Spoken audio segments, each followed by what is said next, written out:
Hola, buenas tardes a todos. Se está iniciando la grabación. A ver, ¿qué pasa con la cámara? Hola, hombre. Muy bien. ¿Se te añoraba?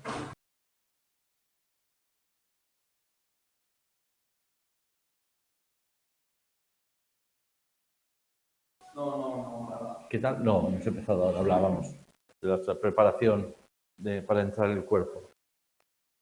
Bueno, buenas tardes. Me ha dicho la editorial Sanz y Torres que mi libro llegará el día, lo cual es un avance importante. Me llegará pronto. De todas formas, yo he conseguido el PDF del libro. Sí. He conseguido el PDF del libro y... porque es que canta.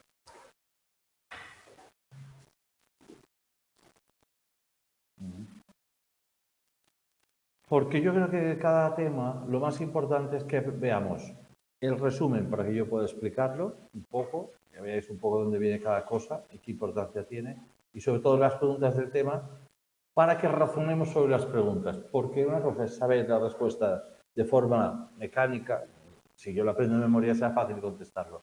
Pero el problema es que estas preguntas no son las que van a salir en el examen. Entonces, yo os enseñaré con el uso de cada resumen cómo se razonan las preguntas para saber las respuestas, sea cual sea. Porque la UNED se suspende porque no estamos entrenados a trabajar así los exámenes. No son exámenes de desarrollo. De desarrollo yo creo que aprobaríamos todo, pero en plan, ¿esto cuándo es que tal? Pero haremos las preguntas como hicimos la semana pasada y tal. Bueno, el tema 3 es el que habla de la metodología de investigación en psicología. La psicología, hace ya bastantes años, entró en el campo de las ciencias, dentro del campo de las ciencias naturales, es decir, huyó o salió de lo que era la filosofía o la historia de la filosofía, el principio de Grecia, Roma y todo esto, y entró en lo que está considerado una ciencia dentro de las aplicaciones médicas. O sea, farmacia, medicina, psicología clínica, etcétera. Y es verdad que dentro de la psicología hay dos campos diferentes, aparte de este, que no son rama sanitaria, que son la psicología de industrias, o sea, de las organizaciones, y la psicología educativa, que parece como más centrado. Como en el caso de los criminólogos, lo que nos interesa especialmente es la psicología clínica para poder entender si estamos hablando con una persona que ha tenido determinados problemas porque tenga determinados trastornos que le han llevado a esto, las otras dos ramas tienen menos importancia en el plan de estudios. Pero sí, dentro del campo de la psicología clínica, que es otra vez lo diré, una aplicación de la psicología sanitaria, saber cómo funciona y por qué se considera una ciencia. ¿Por qué es que no es el pasado histórico de la psicología es todo importante? Bueno, porque como toda ciencia es la metodología lo que va a regular que esto sea una ciencia. ¿Y qué metodología utiliza? Dice, bueno, la psicología alcanza a comprender los fenómenos que nos rodean, especialmente los que hacen referencia a la conducta, y todos los procesos psicológicos del ser humano.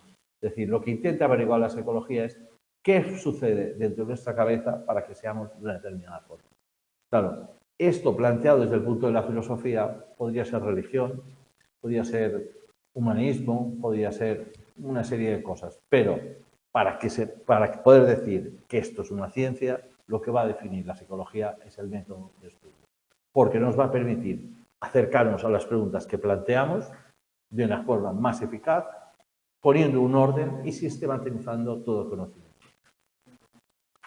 La diferencia que existe en el tema 3 sobre lo que es ciencia en psicología y lo que no lo es un poco lo que vivimos en la calle. La parapsicología, la psicología como un poco algo holístico, global, como si fuera algo que cada uno tiene algo de psicología dentro de sí mismo. Y esto no funciona así. La psicología, yo puedo llevar un caso y trasladárselo a otro psicólogo y él tiene que tener claro qué es lo que hay hecho, con qué instrumentos de medida, con qué hipótesis de trabajo y con qué conclusión. Porque entonces si no, no sería ciencia. Cuando un arquitecto coge una obra, coge los planos de otro arquitecto y tiene que poder saber qué pilares se han ejecutado, con cuánto hormigón, cuánta capacidad de carga, con qué hierro, etc. Y entonces esto es lo que dota la psicología de la veracidad, como veremos ahora. La utilización de una metodología reglada y estructurada es imprescindible para alcanzar los conocimientos que sean válidos y no caer en la subjetividad. ¿Qué quiere decir esto? Esto quiere decir que lo que yo opino sobre una conducta no es una opinión. Se basa en la demostración de que aquella conducta se encardina en algo muy concreto. No que yo crea que tú tienes un problema. Yo tengo que definir por qué tienes un problema, cómo evoluciona este problema, cuáles son las consecuencias que tiene este problema y cómo podemos tratar ese problema. No se trata, como yo he visto a veces en psicología, cuando nacía de la época más de la filosofía, yo creo que, a mí me parece, sin embargo, parece, la psicología no se basa, un médico no puedes ir y decirle que te diga algo que le parece que, porque dirías, no, no, oiga, yo tengo un dolor aquí, usted me diga por qué tengo un dolor, qué es lo que genera el dolor, qué me está usted recetando para este dolor, cuál es el pronóstico en el tiempo de este dolor y si esto es va a curarme. No, no vas a un médico para decirle, bueno, te veo mal, ¿eh? Rafa, te veo jodido. Puede ser que mejore, puede ser que no, porque eso te lo dice en un bar un amigo, no un médico. Pues en la psicología entra en el campo de la ciencia porque utiliza una metodología arreglada y estructurada que es imprescindible. ¿Qué método utiliza? Bueno, la psicología científica utiliza un método, como toda la ciencia, que se llama hipotético-deductivo, porque incluye la hipótesis y la deducción. Dice, este método se desarrolla de acuerdo con las siguientes fases: la observación del fenómeno, planteamiento del problema, formulación de hipótesis, deducción de consecuencias y contrastación. Es decir, si yo veo que los niños que no meriendan son más agresivos en el patio, estoy observando. Tengo que sustraerme a mi opinión, como decir, no, no, es que estos me parecen muy agresivos. No, yo tengo que medir de alguna forma en qué concepto llamo agresividad. Por ejemplo, el número de veces que quitan la pelota a otro sin que haya un motivo y tomando nota de lo que está sucediendo. Pum, pum, pum, pum, y tomando nota. Una vez que he hecho la observación, se hace un planteamiento del problema. Es decir, yo he observado una serie de cosas, me han llamado la atención y puedo decir, yo creo que los niños que no meriendan tienen más ansiedad y por tanto son más agresivos. O sea, un planteamiento que será válido o no, pero bueno, esto me lleva a formular una hipótesis. Es decir, cuando los niños tienen glucosa, están más tranquilos; cuando no tienen glucosa, puede ser que estén segregando algún tipo de hormona que genere agresividad, que venga de un proceso muy ancestral en la especie, que lo que nos ayudaba, por ejemplo, a ir a cazar. Si nosotros no teníamos hambre, y si teníamos hambre pero no tuviéramos un poco de agresividad, nos resultaría mucho más difícil ir a cazar. Bueno, puede ser que estemos viendo algún tipo de conducta que venga de un principio biológico. Y luego se busca la deducción de las consecuencias. Es decir, que vamos a hacer lo contrario. Vamos a ver los niños que meriendan si realmente tienen menos incidentes. Y la contrastación, que sería esta fase. La contrastación es lo que hace que lo contrario no pueda ser cierto. Es decir, yo puedo afirmar según qué cosas, pero lo que no puede ser es que yo diga, en este caso, los niños que no meriendan son más agresivos y que yo luego mire la agresividad que tienen los niños que han merendado y me digan, no, no, dice que se dan más patadas que los que no han merendado. Es decir, si una cosa es cierta, lo contrario no puede ser cierto. Esto es el principio de la ciencia, lo que se llama la contrastación. Las fases del proceso de cualquier investigación comienzan con el surgimiento de una idea. Yo tengo que pensar que esto pueda ser así, de alguna manera, como se hacen todos los experimentos en medicina, en farmacia y en biología. Para llegar a su culminación, al final, se hace un seguimiento y al final se hace una comunicación científica de los resultados. ¿Y por qué es tan importante comunicarlos? Primero, por el avance de la ciencia. Lo que yo sé, lo sabrás tú, lo sabrás tú, todos sabremos más. Segundo, porque a lo mejor a alguien con esa idea se le ocurre otra idea. Dice, hombre, pues ¿por qué no mejoramos esto en el patio y conseguimos además que los niños sean más inteligentes? Porque creo que si comemos mejor, la inteligencia sube. Vamos a hacer una cosa, vamos a ver los test de inteligencia de hace 20 años, ¿qué resultado dieron? Vamos a ver los test de inteligencia ahora, que se supone que comemos mejor, vamos a ver la inteligencia media. Y es verdad, este ejemplo, que cada 10 años la inteligencia en Europa ha subido 0,5 puntos el CI. O sea, que si nosotros nos alimentamos bien, comemos proteína, comemos vitaminas, comemos nuestra inteligencia va subiendo como población. La inteligencia después de la Segunda Guerra Mundial ahora ha subido 4 puntos. Y de hecho, cuando decimos la inteligencia media es 100, ya no es 100, es 104, algo la media. Que decir que ha ido mejorando. Si no, el 104 hubiese sido el 100. cuando establecimos una población, una campana de Gauss, justo la mitad era 100. Multiplicar es 104, justo la mitad. De 104 hay la mitad por debajo, la mitad por arriba. Luego esa inteligencia se puede decir que ha mejorado. En el proceso científico de cualquier proyecto de investigación, generalmente están implicados dos modos complementarios de conocimiento científico: la inducción y la deducción. Bueno, ambos son igualmente válidos y compatibles. Bueno, el método deductivo de los dos. El método deductivo es el que utilizamos de forma, o sea, que cuando lo utilizamos es más evidente, pero es el que menos utilizamos. Es decir, yo soy más mayor que tú eres más mayor que él, es evidente que yo soy más mayor que él. La verdad de la conclusión está contenida en las premisas. Yo voy a 80 por hora, tú vas a 60, él va a 40. Yo voy a más que él. Ahora, nosotros, ¿qué método utilizamos en el pensamiento para trabajar? ¿Este o el de inducción? Bueno, pues el de inducción lo utilizamos en más del 90 y tantos por ciento. Es decir, difícilmente nosotros vamos por la vida diciendo, oye, yo soy más mayor que tú, porque como soy más mayor que él y él es mayor que tú, pues evidentemente soy más mayor. Eso no funciona así. El cerebro humano, el 90 y tantos por ciento de cosas que pensamos se basa en el otro, que es la inducción. Y sorprende que no seamos conscientes de la cantidad de veces que hacemos inducciones. ¿Y qué es la inducción? Bueno, la inducción, solo hay dos clases de forma de pensar en el cerebro humano. Esto que nos parece tan complejo, solo hay dos métodos. Y si de cualquier pensamiento nosotros pensamos lo que hemos hecho, o sale uno o sale el otro. Y la inducción es, sobre una pequeña muestra, establecer una conclusión general. Yo, por ejemplo, digo, vengo al UNED y digo, a ver, me encuentro, no sé, 15 personas jugando dentro. Y son personas que tienen, pues, más de 40 años. Formulo una hipótesis en mi cabeza y digo, no, en general, la gente al UNED es gente ya mayorcita que tiene más de 40 años. Luego paso por mayores de 25 y todos tienen de 25 a 35. Y digo, hombre, claro, la muestra de población que he tomado no era fiable, pero me ha permitido algún tipo de conclusión. ¿Por qué sucede esto en el cerebro?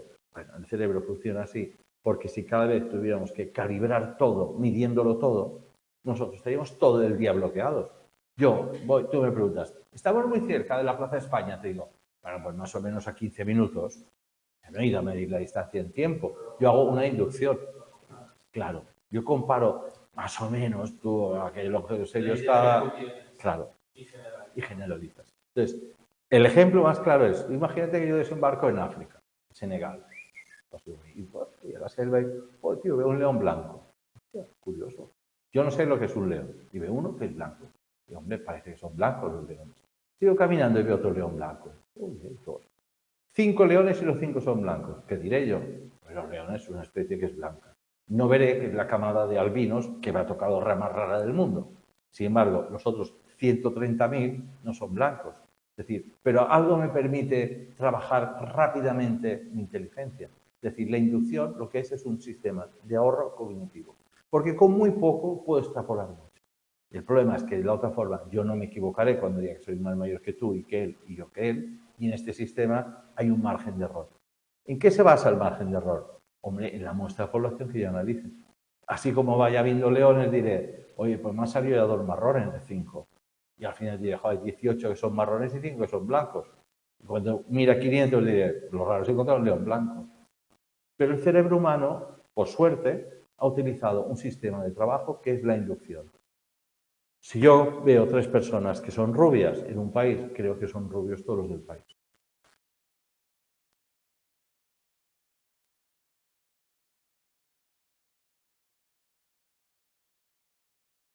Bueno, las fases del proceso de cualquier investigación para cumplir con el método hipotético deductivo comienzan con el surgimiento de la idea hasta llegar a la culminación de la comunicación de los resultados. Si no hay comunicación, no ha acabado la investigación. Bueno, según Mario Bunge, el conocimiento científico debe reunir 15 características para ser considerado como tal, y la psicología las cumple las 15. Tiene que ser fáctico. O sea, ¿qué eran los poderes fácticos cuando se hablaba del poder? Eran los poderes que estaban, eran muy reales, pero no se veían. Es decir, tiene que existir. Lo que nosotros pretendemos investigar o saber debe existir. Nosotros no podemos investigar algo que no existe. Aquel que investigaba la transmisión de las ondas a través del queso Gruyère, que es real de investigación. Hombre, el problema es que obvió algo muy esencial. Eso existe en algún sitio. No tenía ningún sentido lo que estudiaba. Luego, jamás lo pudo acabar de demostrar. ¿Por qué? Porque el primer concepto es fáctico. Es decir, si yo estudio la esquizofrenia debe existir. Aunque yo a lo mejor no lo podré demostrar, pero debe existir como tal. Segundo, debe ser explicativo. La finalidad que tiene la ciencia es explicar los fenómenos. Debe ser analítico. Analítico quiere decir que nosotros procederemos de alguna forma a separarlo en sus fases para poderlo entender. Entender globalmente la Tierra es muy difícil. Hay que saber biología, geología, geografía, etcétera. Es decir, yo lo sé todo porque abarco a todo, eso es absurdo. Pues esto tiene que ser analítico. Tiene que ser especializado porque el conocimiento no siempre es fácil. Claro, a veces cuando veo comunicaciones que no se entiende lo que quieren decir, piensas, bueno, lo entenderás tú, pero el resto de la comunidad científica no lo entendemos. Preciso, es decir, tiene que estar enfocado a algo concreto, comunicable, que yo tengo que transmitir que tu diagnóstico es este a este señor. Yo no puedo inventarme algo. Cuando la gente dice, en modo coloquial, no, este tío es un tío muy bipolar. Hombre, quiere decir que tiene altos y bajos en el carácter. Los tenemos todos en algún momento. No que sea bipolar, porque si el ser bipolar no es estar un día contento y un día enfadado, un día salirte de madre y tal, es una enfermedad. Esa enfermedad, con ese diagnóstico, solo es aplicable a las personas que realmente existen porque son fácticas. Se puede explicar cuál es el trastorno, lo puedo analizar por las fases que tiene, fase manía, fase depresión, en cuánto tiempo sucede y con qué síntomas de 10 tiene que cumplir con 8. Tiene que ser, aparte de comunicable, contrastable, metódico, es decir, yo tengo que contrastar los resultados y tienen que ser verdad siempre. Sistemático, general, legal, que es muy curioso que el término legal lo incluyera, es decir, no se puede estudiar algo que sea ilegal, aquí Bunge lo acotó porque había sitios donde no se acotaba, explicativo, tiene que pretender explicar algo, cosa que a veces no queda claro, predictivo. ¿Por qué predictivo? Porque si yo deduzco algo en un experimento, yo puedo predecir que volverá a pasar lo mismo cuando repita el experimento. La replicabilidad es fundamental en la ciencia. Abierto, es decir, abierto a que se pueda opinar y cambiar cosas, y útil. Es decir, el principio de la ciencia es la utilidad. No puede ser que algo que suceda no cambie los postulados. No puedo llegar hasta el final de algo solo para demostrarlo. Esto en derecho es lo que se llama lo de la carga diabólica. Yo voy a investigar a alguien hasta que encuentre algo. Esto no funciona así, esto funciona al revés. Ese algo tiene que existir a priori para que yo lo pueda investigar, que es el principio de la utilidad. Luego decía que la estructura de una investigación científica deberá seguir una serie de pasos que van desde el momento en el que se decide el título explicativo, que es muy importante porque define qué es lo que vamos a hacer, que proporcionará información de la temática tratada hasta su finalización con un apartado de dedicación en el que se comprobará los resultados obtenidos de esta investigación con los ya obtenidos en otros estudios. En los estudios científicos siempre se produce, sería una buena pregunta, la comparación. Es decir, ¿qué resultados he obtenido con niños que no han merendado? ¿Qué número de incidentes por 100 en tiempo? Calculas una gráfica con las... Bueno, vamos a ver qué han deducido otros investigadores para ver si nosotros vamos en una línea real o la muestra de niños que hemos cogido a lo mejor son de una cultura en la que no tienen por norma peleas en el patio o tienen demasiada norma. Hay que contrastar y comparar los resultados. Las garantías científicas necesarias sobre lo que hay que hacer, sobre lo que hay que edificar las teorías o hipótesis de las que parte una investigación son, por un lado, la fiabilidad o confiabilidad, donde hay que tener en cuenta 3 características. Estamos hablando de la fiabilidad. En cualquier investigación hay un concepto fundamental que se llama la fiabilidad, que está compuesto por la estabilidad, la equivalencia y la consistencia interna. Es decir, un estudio es fiable cuando Lo que nosotros utilizamos para hacerlo tiene consistencia. Todos los niños que tienen 8 años son de esa manera. No puede ser que unos sean de una forma y otros sean de otra. Eso debería formar parte de la variabilidad de su propia conducta. Es decir, la estabilidad de la muestra, tengo que ser personas que son así, cumple con esto, y la equivalencia. Si yo puedo quitar una pieza y poner una igual, tiene que producir el mismo resultado. Eso es lo que se llama la fiabilidad, que como su nombre indica, no se va lejos del concepto de fiable. Tiene que ser fiable todo lo que yo utilice para ese experimento. No puedo utilizar piezas que estén falseadas. Y por otro, hay que tener una consideración, la validez, que yo creo que es casi más importante. Que también la validez está conformada por varias dimensiones. La validez interna, la validez externa y la validez de constructo y validez de conclusión estadística. Bueno, normalmente cuatro valideces. ¿Qué es la validez externa? La validez externa quiere decir que lo que yo deduzca dentro de un laboratorio tiene que poderse aplicar fuera. Si no, carece de validez externa. Yo en un laboratorio puedo meter un conejo y una zanahoria y estudiar cuánto tiempo tarda el conejo en comerse la zanahoria. El problema es que no tiene validez externa, porque los conejos en el campo no están en ese medio pasando hambre, pueden comer muchas cosas y seguramente no son zanahorias. Eso es el concepto de validez externa. Lo que sucede en un aula no es lo mismo que sucede fuera de un aula con las mismas personas. Luego, la validez externa. La interna es que lo que se utiliza dentro de un laboratorio esté controlado. Esté controlado quiere decir, controlamos la temperatura, controlamos el estrés de los sujetos experimentales, que la muestra sea correcta. Cuando decimos niños de 8 años, pues tenemos que comprobar que tengan 8 años. Que sean de una determinada cultura, bueno, pues eliminamos una posibilidad de que en culturas diferentes se trabaje de forma diferente. La validez del constructo indica que exista aquello que nosotros intentamos medir. Es decir, existe la inteligencia. Yo tengo un test que está midiendo inteligencia o mide un aspecto cultural de las personas. Yo hice un test de inteligencia que se hacía en 1914 en Estados Unidos para determinar la gente que no tenía aptitud mental para ir a la Primera Guerra Mundial. Y yo era profundo.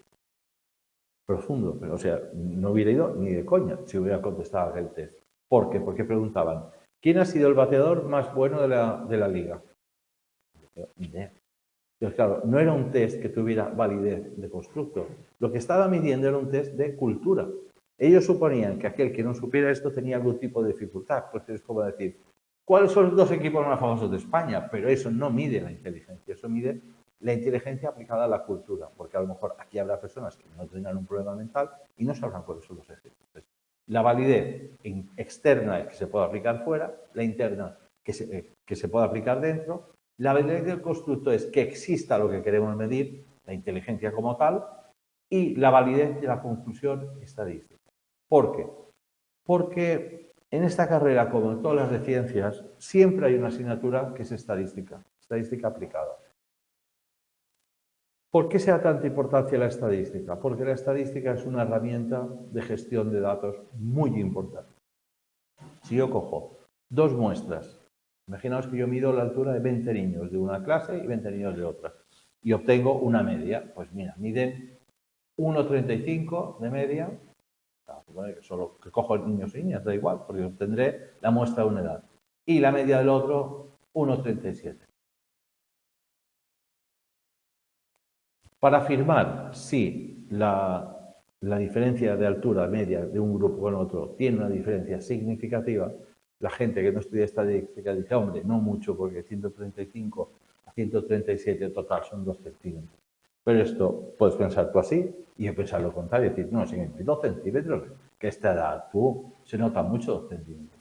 ¿Cómo puedo saber quién tiene la razón? Bueno, pues para esto hay que estudiar estadística y hay que establecer, tipificar la muestra, un estadístico de control, poner un índice de validez, por ejemplo, de 0,1 y tipificar la muestra con la desviación típica de cada una, porque a lo mejor yo digo 1,35, pues hay uno que hace 1,70, uno que hace 0,5. Entonces hay que comprobar qué estadístico de control tiene este comparado con este y ver si se encuentra dentro del intervalo de confianza de la muestra. Y decir, si la diferencia es entre, por ejemplo, 2 centímetros y 3 centímetros, estableceríamos en esa hipótesis que hay una diferencia significativa. Aplicamos los datos y nos da que la diferencia es de 2,2. Entonces digo, sí que hay una diferencia significativa entre un grupo y otro. Pero para esto hay que conocer muy bien la estadística.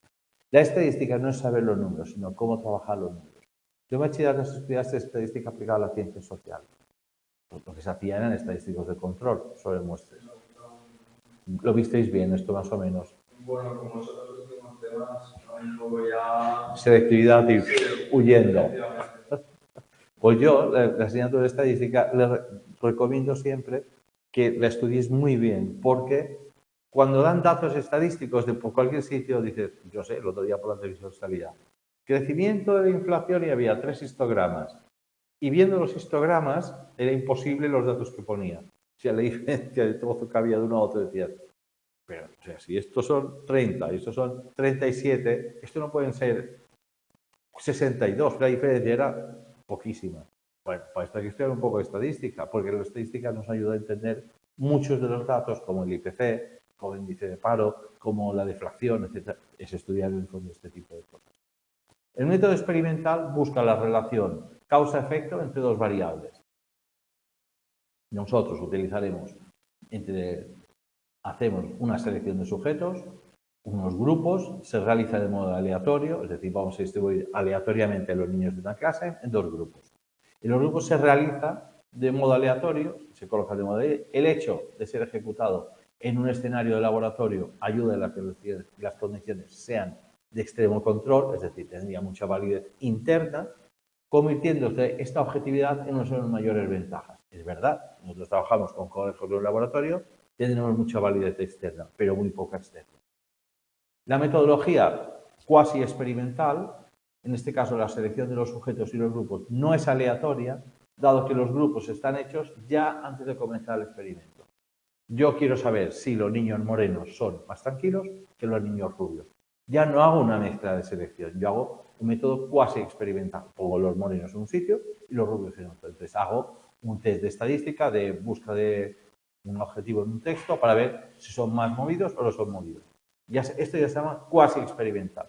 Y luego existe otra metodología para investigar que se llama los estudios de caso único, o n igual 1. Porque los estadísticamente gaussianos, para que se puedan tipificar, la muestra tiene que ser como mínimo de 100 sujetos.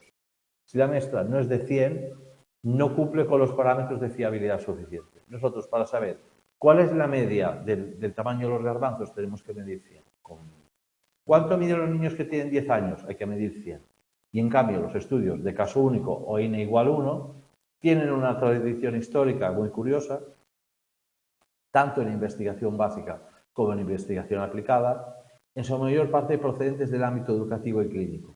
¿Cuáles son los estudios de caso único? Bueno, cuando alguien, por ejemplo, tiene un accidente y por desgracia se produce una lesión muy grave, ese caso que es único, puedes estudiar dónde tiene lesión y qué consecuencias ha tenido. Lo que no podemos hacer es coger una persona, lesionarla con un martillo para ver los efectos.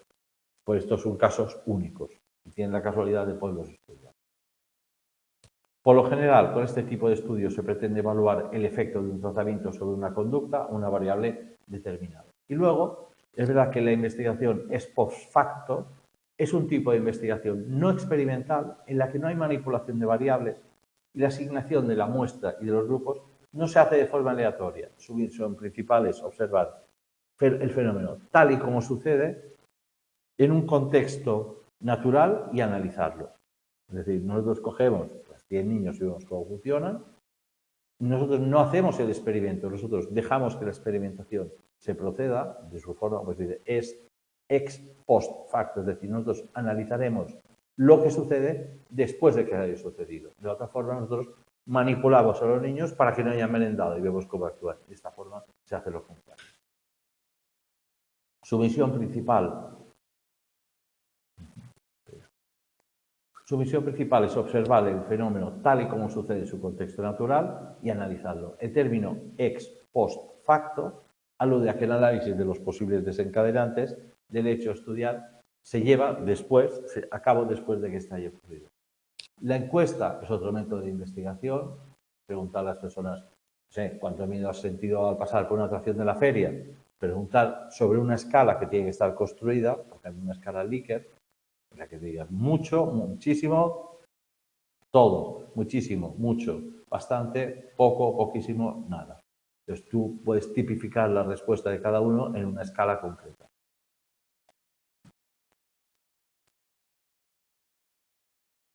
Bueno, dice, o servir como instrumento de recogida de datos para otra investigación. La recogida de esta información puede hacerse a través de diferentes medios, por ordenador, etcétera, tal, y a tal fin es frecuente la utilización de cuestionarios de formato de respuesta abierta o cerrada. Respuesta cerrada es, como yo digo, todo, a nada, mucho, bastante, poco, y abierta es, ¿cómo describa con 10 palabras cómo se ha sentido al pasar por esta atracción de miedo? Que está abierto al resultado y permite un poco que el entrevistador reformule la respuesta diciendo, a ver, define concretamente miedo. ¿Cuánto miedo has pasado? Y de la otra forma tú podrías miedo, pues mucho o poco o nada. La entrevista es una técnica de carácter cualitativo porque busca la calidad, es directa, es intencional e interactiva. ¿Por qué? Porque la entrevista permite reincidir sobre las preguntas, está orientada a obtener información de forma oral.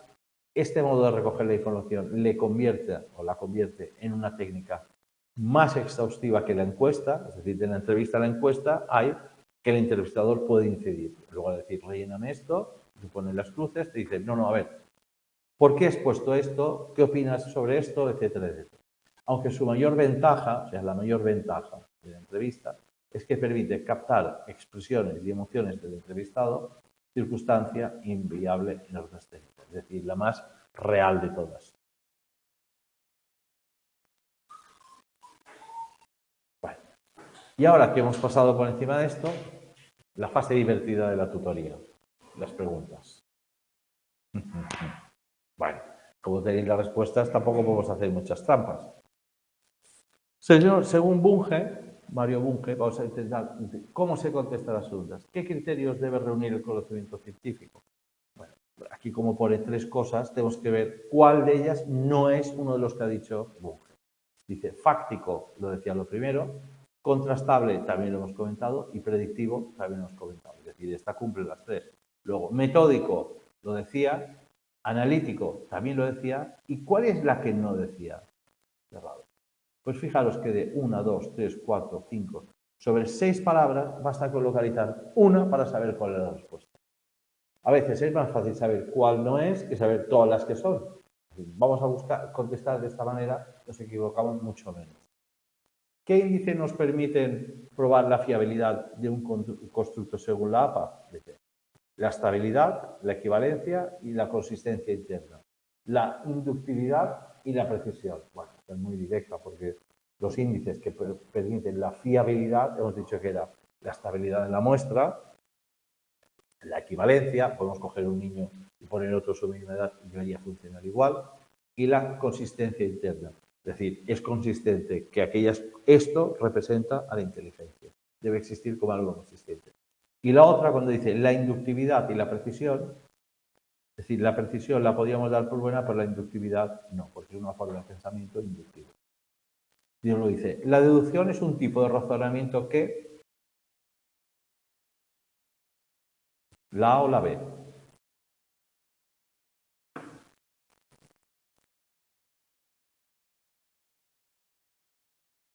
Piensa que hay que saber el porqué. Es la A, comienza la observación de la realidad partiendo de hechos concretos aceptados como válidos para obtener conclusiones generales. No, es la B. No mira, es más fácil saber por qué no lo es la A. Obviamente será la B si no es la A. Y es un principio de contrastación. Si uno es verdad, la otra no lo es. Porque extrae conclusiones generales y no es verdad. Las conclusiones que extrae son particulares. Las generales son la inducción. Yo digo, generalizo, digo, todos los leones son blancos, pero en el caso de la deducción, no. La deducción yo digo que tú eres más bajo que él, que es más bajo que yo. Son conclusiones particulares. Es más fácil saber lo que no es que lo que es a veces. Lo dice, nos asegura que estamos midiendo la variable que pretendemos medir, que es la fiabilidad o la validez.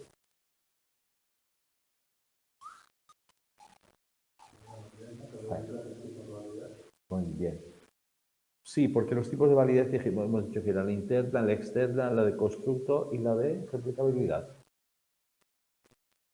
La estadística. Perdón, la validez estadística. La validez. La fiabilidad no consiste en esto. La fiabilidad consiste en saber que medimos lo que queremos medir. La validez es el trabajo interno sobre la variable que medimos. Luego, la construcción del conocimiento científico es un proceso continuo consistente en poner a prueba las teorías vigentes mediante las conjeturas sobre el modo en cómo se comporta el fenómeno total, verdadero o falso. Obviamente es verdadero.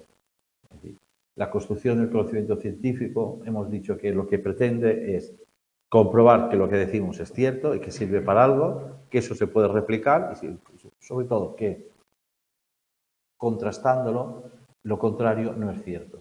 Si yo digo que siempre que voy a Barcelona voy en avión, yo puedo levantar la tarjeta a Madrid e ir en avión, no estoy diciendo lo contrario, pero lo que no puedo hacer es levantar la tarjeta de Barcelona y ponga aquello en barco. Sí, tiene que ser verdad una cosa y lo contrario no.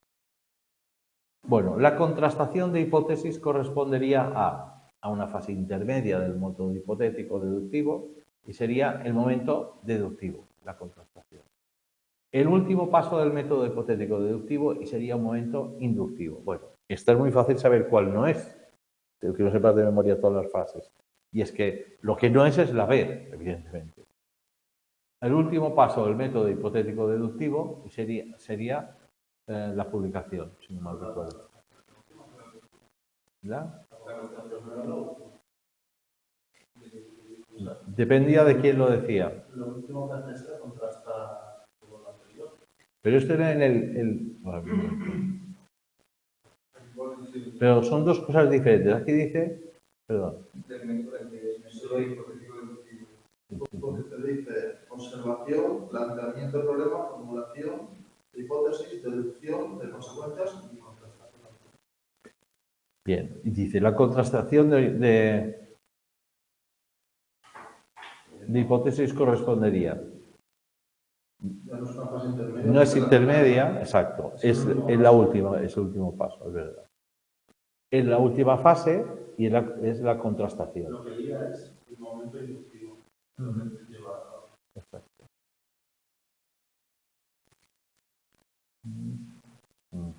Exacto, muy bien. Eso sería la 6.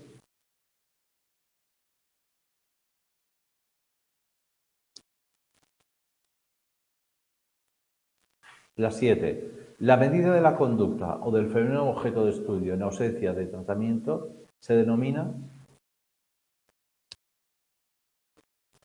Está explicado dentro del libro, pero hay un concepto en psicología que es para analizar conductas que es fundamental, es lo que se llama la línea de base. Como yo no puedo explicar todo el tema por falta de tiempo, pues la línea de base es lo que nos permite saber lo que es normal y lo que no es normal. Si una persona te dice, alguno de aquí lo debe ver mucho en su trabajo, ¿usted consume alcohol? Te dice, no bebo. ¿No bebe nada? ¿Ha bebido algo esta noche? Bueno, una cerveza. ¿Una o más de una? Bueno, no sé si 2 o 3. Y nada más que 3 cervezas. Bueno, lo toma un combinado. Y bueno, 2 combinados y una copa y unos chupitos. Y al final dices, que usted me ha dicho la primera frase que no ha bebido nada. Usted se ha bebido medio bar. Pues eso es lo que explica aquí, la línea de base. ¿Qué es la línea de base para una persona y qué es una línea de base para otra? Es la definición de línea de base. Para una persona abstemia como yo, 0. Y para una persona alcohólica, la línea de base va a ser brutal. Tanto es así que muchas veces las personas que tienen este problema no son conscientes que tienen este problema. Y cuando ingresan en una UCI, porque tengan un problema de otro tipo, un accidente, un tal, tienen un delirium tremens. Y cuando se les dice, usted consume alcohol, dice, lo normal, unas cañitas cada día. Entonces, ¿qué es lo que es la medida de la conducta de los fenómenos objeto de estudio en ausencia de tratamiento? Bueno, lo que hace normal aquella persona, o considera normal. Pues si yo cada día como 2.000 calorías, kilocalorías. Si un día tengo una comida de trabajo y tal, y me como 4.000, no puedo decir que mi línea de base sean 4.000, serán 2.000. Y algún día habrá una excepción. La línea de base significa lo que hace normalmente. Sí. La medida de lo que se hace normalmente. Si tú dices, yo cada día hago 1 hora de deporte. Bueno, pues tu línea de base de deporte es de 1 hora al día. Yo fumo, vale, ¿Cuál es tu línea de base de consumo de tabaco? Pues un paquete al día. Entonces, el día que tú fumas 2 paquetes, yo ya sé que has hecho algo excesivo. Un día que has hecho 5 horas de deporte, diré, hombre, pero te has salido 4 de tu línea de base. Si no haces nada y haces 5, te diré, tú has hecho 5 sobre tu línea de base. No es tanto la medida en sí mismo, sino la relatividad de la medida respecto a tu conducta. Sí, de lo tuyo, porque a lo mejor para el que bebe te dice, no, pero a ver, con la marihuana yo por desgracia lo oigo mucho. Bueno, ¿quién no fuma un canuto de marihuana para irse a dormir? A todo el mundo, ¿no? Yo digo, no, yo no. Pues debe ser un tío raro. Pues sería raro, a lo mejor el raro eres tú. A lo mejor el raro eres tú que fumas y crees que es el normal. Tu línea de base será 1 al día, yo 0. Entonces, no quiere decir que esté bien o mal lo que hace cada uno, es lo que hace cada uno. El objetivo de establecer cuál es la relación causa-efecto entre 2 variables es propio de los experimentos experimentales. 8A, no, sí, 8A, sí, verdad. Pues ya dudaba una cosa. Es decir, ¿qué objetivo tiene saber qué relación existe causa-efecto entre 2 variables en todos los estudios? Bueno, es para poder investigar qué causa hay entre consumo de tabaco e infarto coronario en la experimentación. Yo tengo que buscar sujetos que llevan esta conducta, por ejemplo, coger ratas, darle nicotina, someterlos a un consumo de inhalación de humo y ver cuántos ratones empiezan a tener cáncer de pulmón. Porque lo otro no sería un diseño experimental, sería un diseño ex post facto. Si yo cojo personas fumadoras y veo el número de personas que tienen cáncer de pulmón, estaría utilizando el otro sistema. No es experimental, es el análisis de algo que ya ha sucedido. Cuando el investigador comienza su estudio y tanto la variable independiente como la dependiente ya se han producido, entonces significa que estamos ante un estudio retrospectivo o experimental. Obviamente, retrospectivo. Nosotros manipulamos la variable independiente para modificar la variable dependiente. Por ejemplo, ¿cuánto deporte hacemos al día para ver cuántos kilos adelgazamos a la semana? 1 hora, 2 horas, 3 horas, y vamos viendo con esa manipulación el resultado de la variable dependiente peso. Haciendo 1 hora, pues perderemos a la semana 200 gramos, bastante más. Y vamos viendo una representación lineal en la que se pone número de horas de deporte en el eje de abscisas y peso perdido en el eje de ordenadas. Y vamos viendo que con una perdemos 1, con 2, o con un poco más. No será una ecuación lineal, porque no lo es en la pérdida de peso, sino es una ecuación que se va aumentando la curtosis y al final, por mucho deporte que hiciéramos, llegaría un momento que no adelgazaríamos más que lo que adelgazamos con 1 hora menos, pues si no, sería irreal. Luego, ¿qué método presenta mayor validez interna? Bueno, el ex post facto o el experimental. Por supuesto, el experimental. ¿Por qué? Porque la validez en el caso de ex post facto depende de factores y variables que nosotros no hemos podido medir. Como por ejemplo, si nosotros analizamos a alguien que ha sufrido un trauma craneoencefálico por un accidente, si nosotros no hemos podido medir antes del accidente la inteligencia que tenía, nosotros no podemos saber en qué se ha visto afectada su inteligencia. Lógicamente no vamos a medir a nadie la inteligencia por luego chafarle el cráneo y ver cómo le ha afectado la inteligencia. Entonces la validez, hombre, la validez interna es mucho mayor en la experimental porque ya cogemos personas o animales con determinadas circunstancias, producimos un cambio y vemos cómo ha modificado la variable. Bueno, esto es el tema 3 de los métodos de investigación. Es un tema muy largo, pero es un tema interesante, porque centra mucho la psicología como ciencia y como desarrollo de... Como no tengo más material, pues si queréis preguntar algo, es el momento. Venga.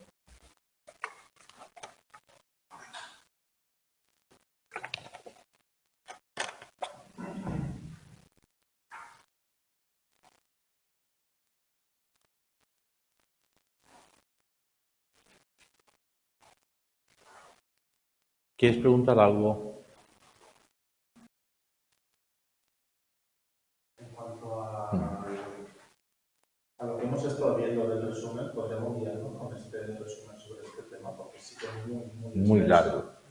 Y al final Hombre, a ver, no llegas a hacer un estudio de calidad con tanta... el resumen sirve para, una vez que has leído, o sea, yo creo que las fases del estudio de esta asignatura es lectura del tema, lectura como si fuera una novela. Me voy a enterarme de esto. Pum, pum, pum. Oh, aquí en este tío, ostras, este tío dijo esto. Ah, este método, es curioso. O sea, que cuando haces un estudio después de, es ex post facto. Ah, curioso. ¿Qué es la validez? Ah, claro, si lo haces en el laboratorio, la interna es potente, pero la externa es una caca. Si le haces fuera la validez externa, los conejos, vamos a ver qué es lo que comen en el campo, te vas enterando de las cosas. Luego hay que coger y depurar el libro. Coger unos apuntes y ver, porque hay apuntes de todo tipo y buenos que son muy malos, por ahí circulan por el Telegram ruso de todo. ¿Qué apuntes son los que representan bien la materia que yo he marcado en el libro? Para intentar reducir materia, porque es que si no, también hay muchas cosas que son paja, entonces hay que... Pero estos apuntes tienen que ser tan fiables como el libro al final, entonces hay que trabajarlos. Y machacarlos mucho. Y luego, esos apuntes deberían poder contestar a todas las preguntas que hayan salido de exámenes, pues estos de mayoría estaban antes. En exámenes anteriores, en el banco de exámenes, que no sabéis cómo localizarlo, el banco de Calatayud, están todos los exámenes de la asignatura que han salido. Buscar preguntas del, por ejemplo, del método científico.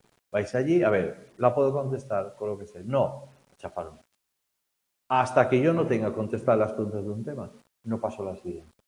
Porque si no, lo que acumulo son dudas.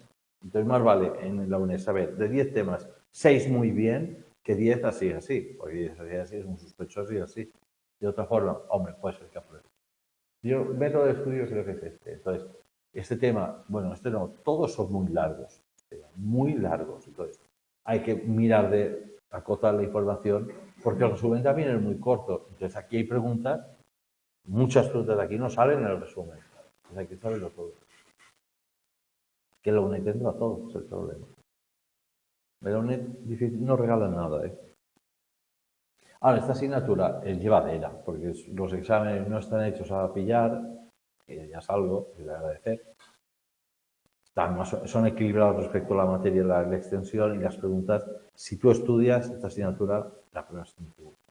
No, las preguntas que salen aquí de autoevaluación son del tipo de los que salen en el examen. Es decir, hay que saber qué tipo de diseño es post facto, cuál es experimental, qué es el método deductivo, qué es el inductivo, porque además todo esto os irá muy bien en el trabajo, ¿no? Y al final piensas, ostras, este tío, por gente, cuando miente, induce. Claramente. A veces no son conscientes. Dice, no, cosas que te cuenta la gente y piensas, a ver, esto no es una verdad lo que tú dices como una verdad, es una posibilidad. Yo creo que, bueno, que no lo puedes afirmar con rotundidad. Yo puedo afirmar con rotundidad una foto, ¿ves? Sales tú aquí. No, aquí hay una vuelta de hoja. Hombre, yo creo que es este tío. ¿Por qué crees este tío? Hombre, pues se parece bastante. Es una inducción. Nosotros trabajamos por inducciones siempre en la vida. Es muy difícil que tú digas, voy a más de 80 porque veo que el de delante va a 60. Entonces, si él va a 60 y yo le adelanto, estoy seguro que voy a 80. Esto no pasa en la vida real. En la vida real dices, yo creo que voy más deprisa que él porque le he adelantado. Pues por esto sirve este tema. Es interesante porque es útil. Las cosas que estudiamos que son útiles son las que nos quedan en la cabeza. ¿Pregunta? No, no, no te escabullas, he dicho pregunta. Dice el tío, no, dice, ¿pero quién te crees que es? ¿Pero quién te crees que soy yo? Soy el profesor aquí. Dice el tío, no. Pero vamos a apagar la cámara ahora, ¿eh? Va a ver aquí cosas divertidas, ¿eh? Con la mano plana. Aquí hay uno que es panadero, ¿eh? Ya sabes, ¿eh? Bueno, pues dejaremos aquí la grabación.